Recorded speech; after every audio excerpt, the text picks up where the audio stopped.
this stuff? Well, I guess to answer Raphael's question, Stephen Herek actually came up with the idea for this movie from a nightmare that he had as a child. And a lot of people might say that, Stephen Herek actually ripped this off from Joe Dante's Gremlins, but apparently he actually wrote the script quite a few years before it was even conceived, and it actually got passed even before Gremlins was made. So, that's at least what I've read from Stephen Herek's interviews. I don't know if it's actually true or not, but whatever. I believe it. I read it online, so whatever you read online, believe it. Making his directorial debut with this comedy horror, Stephen Herek has gone on to make quite a wide variety of movies. After this one, he ended up directing Bill and Ted's Excellent Adventure, which in my opinion is the best one out of the three. Face the Music. Aside from Bill and Ted's Excellent Adventure, he also went on to direct the cult classic Mighty Ducks, starring Emilio Estevez, who kind of looks like a bologna sandwich in my opinion.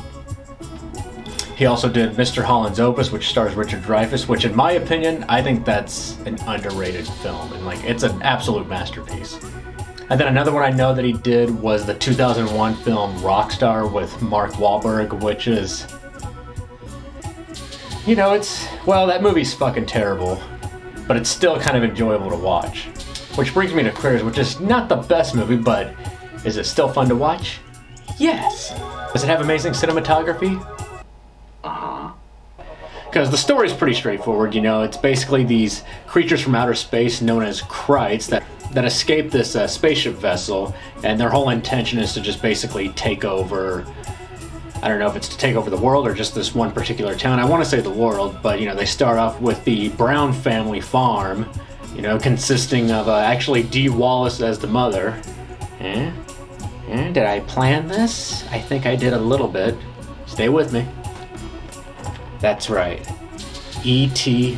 on VHS. But we're talking about Critters, fuck that movie. Yeah, in the beginning of the movie, you get the town drunk Charlie, who might be one of my favorites. I don't blame him. It's a small town, so why would he not be drunk every day, especially at the bowling alley? So he's just going around spouting off all these conspiracies about how he can feel or knows that there's some type of alien life force that's going to take over the town. It's going to happen any day. He's been seeing UFOs and all these spaceships. Just a lot of conspiracy stuff that Eddie Bravo or Alex Jones or any of those other weird psycho entertaining people would, start spouting out. But it turns out he's actually right. My first nitpick with this movie is that I feel like it just takes way too long for these so-called critters, otherwise known as Krites, to finally appear on screen. I think it was the 30-minute mark when you finally actually see one of these so-called critters. And then I feel really bad because the dad in the family, he goes down to the cellar of the barn to check it out, and that's when he gets attacked. And I have to say, I gotta hand it to the dad. He seems so calm and collected for someone who's getting attacked by this vicious, unknown, alien-like creature. And same with the son, too, Brad.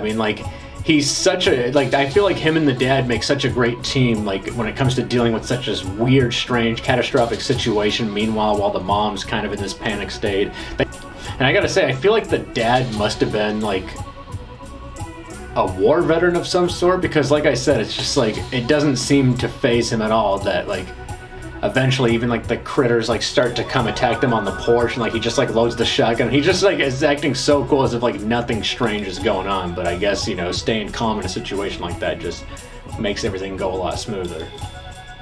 I have to say too, the son Brad, he looks so much like famous comedians Andrew Santino and Louis C.K.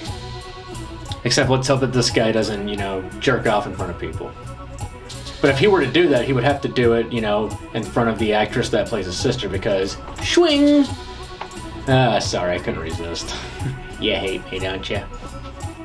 I also love that Critters pays homage to a couple of classic movies. It pays homage to Ghostbusters, because when it shows the dad with his bowling outfit, which I feel so bad for him, that, his whole night is ruined because of these stupid fucking annoying blackout critters that end up attacking him right before he's supposed to go to his bowling league. But his bowling team, on the shirt, it's called the Pin Busters or something, but it's has the same kind of logo as Ghostbusters, so I thought that was pretty cool.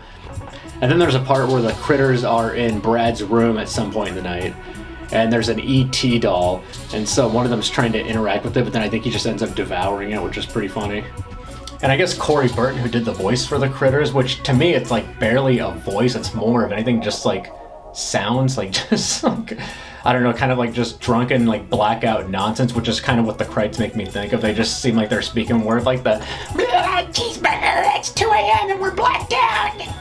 But I guess apparently he wanted the sound of the Krites to be a mix of the Japanese and French language, which to me it's like, I don't know if he accomplished that very well, because it just sounds like a bunch of nonsense. But I like it though. I love it overall. I think they're hilarious creatures. But yeah, as I'm recording this on January 10th, 2023, they currently have all 3 Critters movies on YouTube. And like I said, I'm a fan.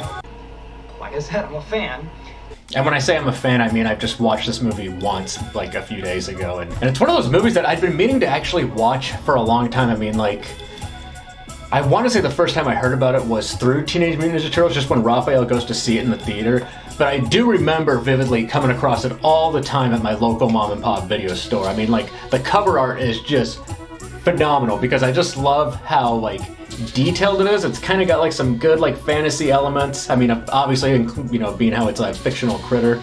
But I just love how hilarious it is, too. So it's good that this movie has great cinematography, you know, hilarious creatures, but are also kind of freaky too at the same time.